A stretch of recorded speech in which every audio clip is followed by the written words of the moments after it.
Hello મિત્રો, સ્વાગત છે તમારું અમારી સ્કાય સ્કિલ યુટ્યુબ ચેનલ ની અંદર. મિત્રો, એક્સેલ ની અંદર આપણે આગળના વિડીયોમાં જોઈ ચૂક્યા છીએ પેજ લેઆઉટ મેનુ વિશે. હવે મિત્રો, આ વિડીયો ની અંદર આપણે જોવા જઈ રહ્યા છીએ ફોર્મ્યુલા વિશે. હવે મિત્રો, એક્સેલ ની અંદર ઘણી બધી ફોર્મ્યુલા છે, પણ એને જાણવા માટે આપણે શું કરવું પડશે? દરેક માટે કંઈક ના કંઈક ટેબલ આપણા જોડે હોવું જરૂરી છે. એના પછી જ આપણે ફોર્મ્યુલાઓ એપ્લાય કરી શકીએ. તો ચલો મિત્રો, ફોર્મ્યુલા વિશે આપણે જાણીએ. એ પહેલા ચેનલને સબસ્ક્રાઇબ ના કરી હોય તો સબસ્ક્રાઇબ કરી લો અને તમારા મિત્રો સાથે પણ ચેનલને શેર કરો. હવે આપણે જોઈ લઈએ એક્સેલ નો પ્રોગ્રામ આપણે સ્ટાર્ટ કરીએ. તો એક્સેલ ની અંદર આપણે ફોર્મ્યુલા ની અંદર તમને આપેલું છે ઇન્સર્ટ ફંક્શન. હવે ઇન્સર્ટ ફંક્શન નું કામ શું? તો ચલો એના માટે આપણે જોઈ લઈએ.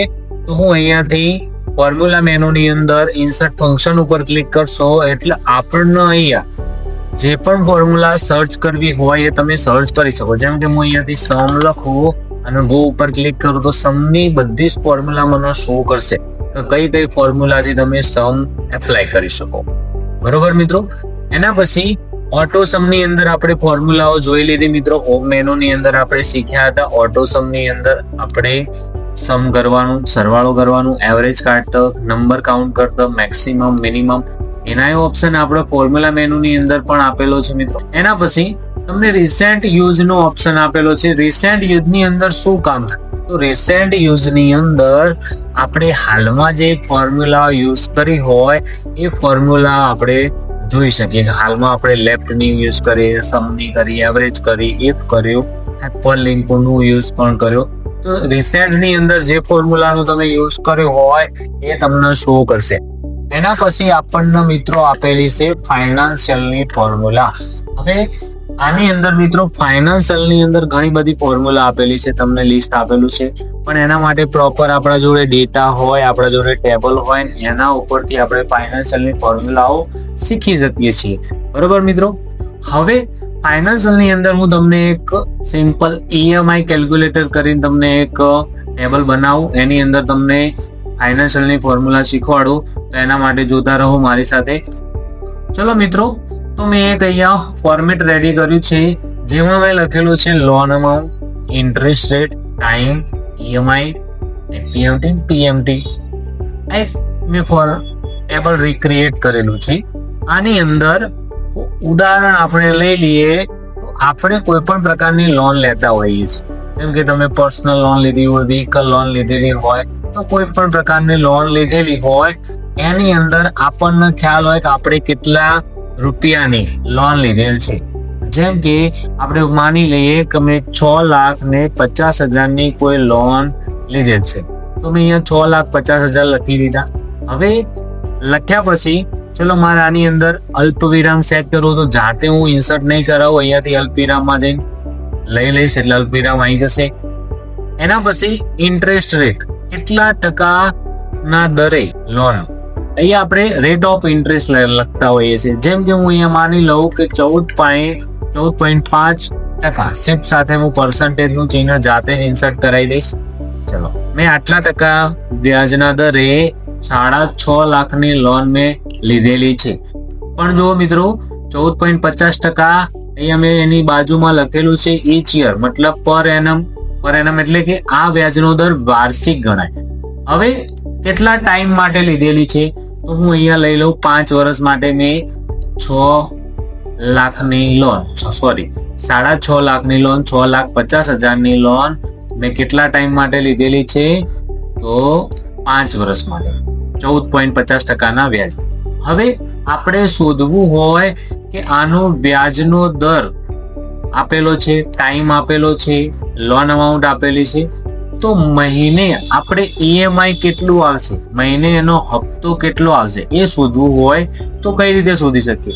તો આટલી ડિટેલ આપણને ખબર હોય તો આપણે મહિનાનું ઈએમઆઈ કેલ્ક્યુલેટ કરી શકીએ ફાઇનાન્શિયલની ફોર્મ્યુલાના થ્રુ. બરોબર મિત્રો. કઈ રીતે ગણતરી કરશું તો જોતા રહો મારી સાથે. તો સૌથી પહેલા હું ફોર્મ્યુલા યુઝ કરું ઇક્વલ ટુ પીએમટી, કૌંસ ચાલુ કરીશ. હવે તમને નીચે હિન્ટ આપેલી છે મિત્રો, રેટ એટલે ઇન્ટરેસ્ટ ઓફ રેટ. હવે આને હું ક્લિક કરું તો એ સેલ નું એડ્રેસ આવી જશે. આવી ગયું એ સેલ નું એડ્રેસ. હવે વ્યાજનો દર, મારે હપ્તો કેવી રીતે શોધવાનો છે, ચલો હું અહીંયાથી આના કૌંસની અંદર હું લખી દઉં અથવા તો અહીંયા આપણે મેન્શન કરી દઈએ. ઈએમઆઈ આપણે શોધવાનો છે મંથલી. આની અંદર આપણે ફોર્મ્યુલા એપ્લાય કરીએ ઇક્વલ ટુ પીએમટી, કૌંસ ચાલુ કરીશું, રેટ તો રેટના સેલનું એડ્રેસ. હવે ઈએમઆઈ આપણે મહિનાનો શોધી રહ્યા હોય તો વ્યાજનો દર કેવો આપેલો છે, વાર્ષિક. તો વાર્ષિક વ્યાજનો દર હોય તો આપણે શું કરવું પડશે, અને મહિનાનું કરવા માટે 12 વડે ભાગવા પડશે. તો હું શું કરું, ભાગાકારનું ચિહ્ન 12 વડે ભાગી દઉં. હવે આપણે શું કરીશું, અલ્પવિરામ. બીજો પોઈન્ટ શું આપેલો છે, એનપીઈઆર. એનપીઈઆર એટલે શું, ટાઈમ. ટાઈમ કેટલો આપેલો છે આપણને, 5 પણ વર્ષની અંદર આપેલો છે. તો એને મહિનામાં કન્વર્ટ કરવું હોય તો શું કરવું પડશે, 12 વડે આપણે ગુણવા પડશે. તો મેં ગુણા 12 કરી દીધા. હવે છેલ્લું શું વધ્યું આપણું, પીવી. પીવી એટલે આપણી લોન અમાઉન્ટ. તો લોન અમાઉન્ટના સેલનું એડ્રેસ લઈ લઈશું, કૌંસ આપણે પૂરો કરી દઈશું ને એન્ટર આપી દઈશું. એટલે આપણું મહિનાનું ઈએમઆઈ કેલ્ક્યુલેટ થઈને આવી જશે. હવે કેવું થશે મિત્રો કે કોઈના કોમ્પ્યુટરમાં એવું સેટિંગ હશે કે જેની અંદર ડોલરની અંદર ચિહ્ન આવશે અથવા તો માઇનસમાં ઈએમઆઈ, પણ માઇનસની અંદર ઈએમઆઈ કોઈ દિવસ આવે નહીં.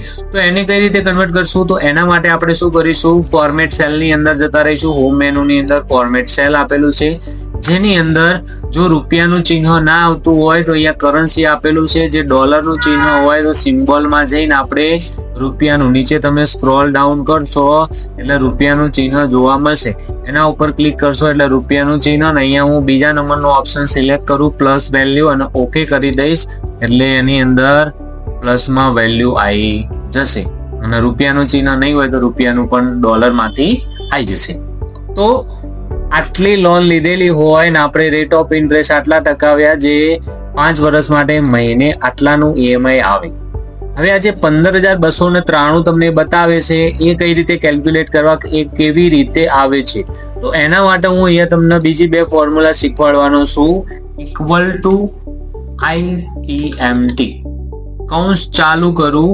અહીંયા ઇન્ટરેસ્ટ રેટ મતલબ કે આનું મહિનાનું વ્યાજ કેટલું કપાય છે. તો હું અહીંયા ઇન્ટરેસ્ટ પેમેન્ટ શોધું. તો આઈપીએમટી સૌથી પહેલા રેટ, તો રેટના સેલનું એડ્રેસ એના મારે 12 વડે ભાગવાના છે, તો હું 12 વડે ભાગી દઉં. આપણે મહિનાનું વ્યાજ શોધવાનું છે એટલા માટે હું અહીંયા 1 લખું છું, પછી અલ્પવિરામ કરી દઉં.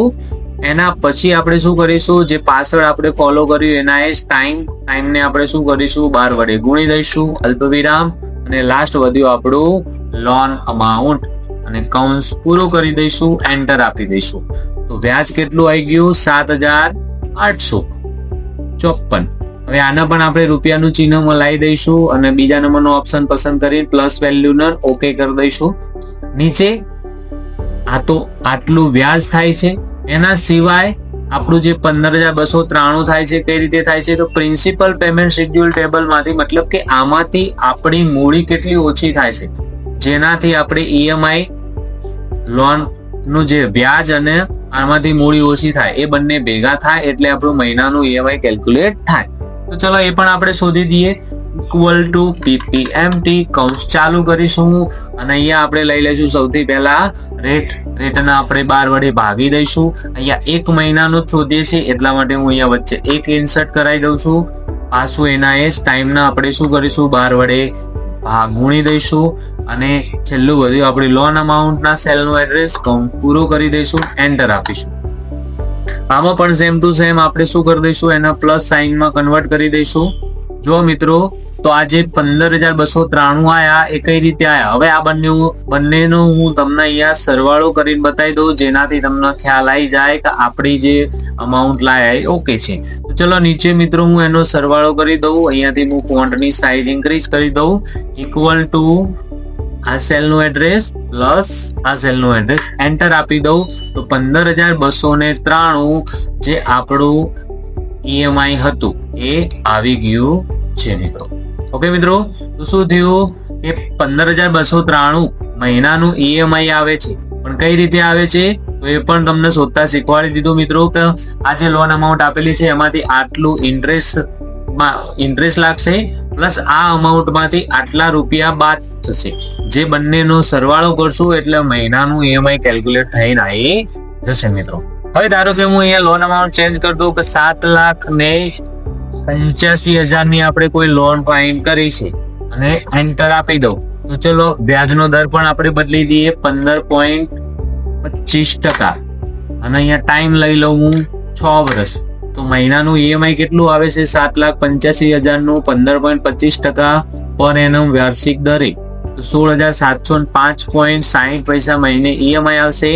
એમાંથી આટલું વ્યાજ કપાશે અને આટલી મૂડી ઓછી થશે. બંને ભેગા થઈને મહિનાનું ઈએમઆઈ આટલું આવશે. તો આશા રાખો છો મિત્રો કે ફોર્મ્યુલા મેનુની અંદર ફાઇનાન્શિયલની ફોર્મ્યુલાની અંદર આ જે ઈએમઆઈ કેલ્ક્યુલેટર આપણે બનાવ્યું છે એની અંદર ખ્યાલ આવી ગયો છે મિત્રો. તો આવા જ અવનવા વિડીયો જોવા માટે અમારી ચેનલને લાઈક કરો, શેર કરો અને સબસ્ક્રાઇબ કરવાનું ભૂલશો નહીં. તમારા મિત્રો સાથે પણ શેર કરો. થેન્ક યુ, ધન્યવાદ.